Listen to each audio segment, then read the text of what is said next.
Good evening. My name is Jonathan Melton. I am a city council member in Raleigh, North Carolina, but I am sending this video this evening in my individual capacity in support of eliminating parking minimums. In Raleigh, we eliminated parking minimums citywide and actually established parking maximums. We basically flipped the code from mandating a prescribed amount of parking to actually limiting the impacts of parking in the city.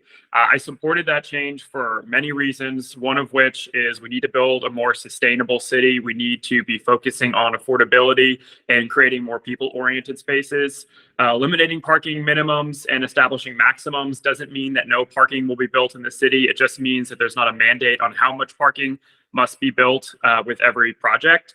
And establishing maximums in Raleigh also means that if more parking than is allowed is built, they have to do some mitigating techniques, meaning they have to make spaces available for bike parking, electric vehicle charging stations, green stormwater infrastructure to, I guess, combat some of the negative impacts of large surface parking lots that we often see at big box stores. In Raleigh, we have yet to see a truly car-free or parking-free project be proposed, but we have started to see some of the benefits of eliminating parking minimums. One example I can think of is we had a beloved historic theater called the Rialto Theater that unfortunately shut down after COVID.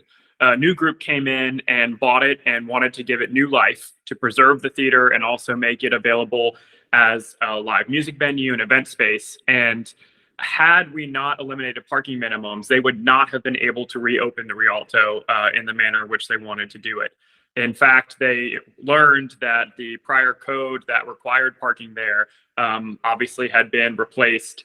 And for that reason alone, they were able to move forward with the project. And I think that that's just one small example of a piece of Raleigh's historic history, a treasure in our city that is going to get new life. It was only made possible in part because we eliminated parking minimums. And you can take that example and sort of just apply it citywide and think about all the opportunities we will have in the future for small business owners to open small retail stores and footprints that aren't going to require them to maybe buy the property next door and bulldoze it for car parking, housing projects, both big and small, that will not have to increase the cost of project or take space away for car parking.